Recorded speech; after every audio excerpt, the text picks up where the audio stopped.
मिलजुल कर आप बात करें नासिर भट्ट साहब, खान साहब के हवाले से जब बात होती है कि जी बैठकर बात की जाए, सियासी पार्टियों से बात की जाती है, वो कहते हैं जी मैंने बात ही किसी और से करनी है, जिस किसी और से वो बात करना चाहते हैं वो साफ साफ बता रहे हैं कि जी बात उधर करें, हमसे क्या बात करनी है, वो सियासी पार्टी उससे बात करें। अच्छा, अवाम अब इसमें कन्फ्यूज़ होती है कि, और जो खान साहब के सपोर्टर्स हैं, फॉलोअर्स हैं, ये तैमूर साहब आप भी सुन रहे होंगे, वो सोशल मीडिया पर उन्होंने एक अलग अपनी दुनिया बनाई हुई है। सोशल मीडिया के बहुत बड़े बड़े तज्जियाकार हैं, बहुत बड़े बड़े, वो मेरे ख्याल से अपने आप में सियासतदान भी हैं, तज्जियाकार भी हैं, तबसरे भी देते हैं, और वो आपको भी काम सिखाते होंगे, हमें भी काम सिखाते होंगे, शायद हम सबसे ज़्यादा जानते होंगे, तभी ट्विटर पर हर वक्त एक्टिव रहते हैं। तो वो फिर बड़े बड़े दावे करते हैं, नहीं खान साहब ने किसी को लिफ्ट नहीं करवाई, खान साहब किससे बात करने के मूड में नहीं है।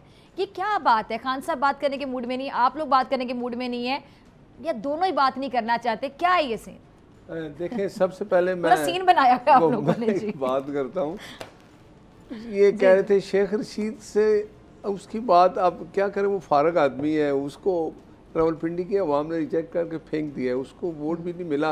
अब वो ये अपने बाकी दिन अच्छे गुजारने के लिए रोज़ एक नई बात कर देता है जिसकी कोई अहमियत नहीं है। शेख रशीद साहब तो आप गए, वो हम उधर कहते होते हैं कि जी इसको वोट के ज़रिए नाला लई में फेंक दे, वो हमने फेंक दिया, चले गए वो। बाकी बात है कि इमरान खान साहब 9 मई हुआ था, नहीं माने। मैं तो हर प्रोग्राम में कहता रहा कि 9 मई की माफ़ी मांग लो तो बेहतर है। अब फैज़ हमीद अरेस्ट हो गया है, क्योंकि फैज़ हमीद ने वो काम किए हैं जो कानून इजाज़त नहीं देता।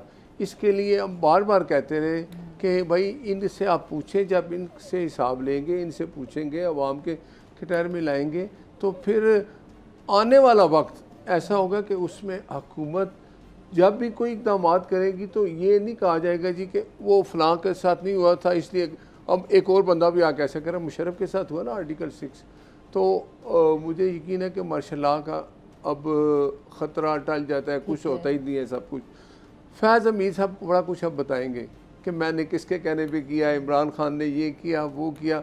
इमरान खान ने भी अपनी जो है ना सज़ा वो लेंगे, 190 मिलियन है, उसका भी फैसला आने वाला है। मुझे आप बताएं कि इमरान खान अपने दौर में तो हमेशा कहता था मैंने किसी से बात ही नहीं करनी, मैंने बात करनी है तो अब क्या कहते थे, आर्मी चीफ से बात करनी है। फिर उसने कहा जी कि मैंने महमूद खान चकजई साहब के ज़िम्मे लगा दिया, वो बात करेंगे। फिर वो यू टर्न ले लिया, अब कहा कि हाँ मैंने कहा था कि 9 मई के वाक़यात में आप जाएँ GHQ की तरफ कोर्ट में, लेकिन जाके वहाँ पुरअमन एहतजाज करें। तो आप मुझे बताएं वो पुरअमन एहतजाज था, वो वीडियो ला दी, CCTV कैमरा मुझे दिखाएं। ये एक चीज़ होती है कि ना मानने वाली बात है। एंड उसका यही होना है कि इन्होंने मानना है, माफ़ी मांगनी है, गैर मशरूत आप माफ़ी मांगो कि आपने कौम को किस तरफ ले गए।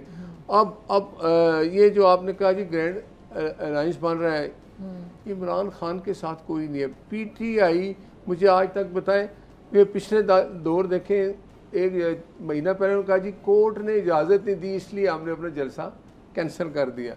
फिर इन्होंने हंगर स्ट्राइक की, 6 बंदे बाहर बैठते हैं, मैंने बाकी सुबह नाश्ता करके आते हैं, 7 बजे तक बैठते हैं, घर चले जाते हैं।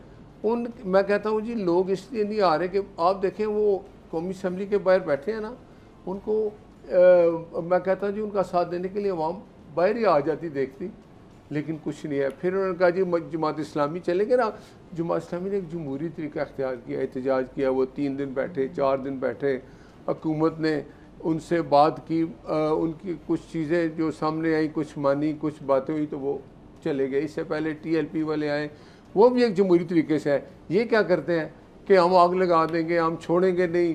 अब मुझे यकीन है कि इनके साथ अवाम कोई नहीं है। अब ये मैं फिर कह रहा हूँ कि अब जलसे जुलूस इनका बस नहीं है, अवाम इनको रिजेक्ट कर चुकी है। लेकिन मुझे ये खुशी है कि फैज़ हमीद अब अरेस्ट हुए हैं, अब आपको बड़ा कुछ आने वाले दिनों में नज़र आएगा।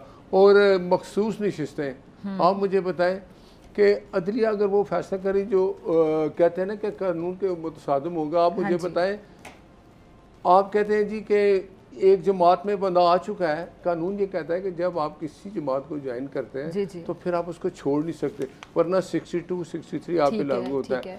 सुप्रीम कोर्ट ने फैसला किया है कि हाँ आप छोड़ें वो जमात, सुन्नी इत्तेहाद 41 बंदों की बात कर रहा हूँ मैंने, जो है आपको 15 दिन दे रहे हैं, आप दूसरी जमात में चलेंगे, भाई कैसे चले जाएँ।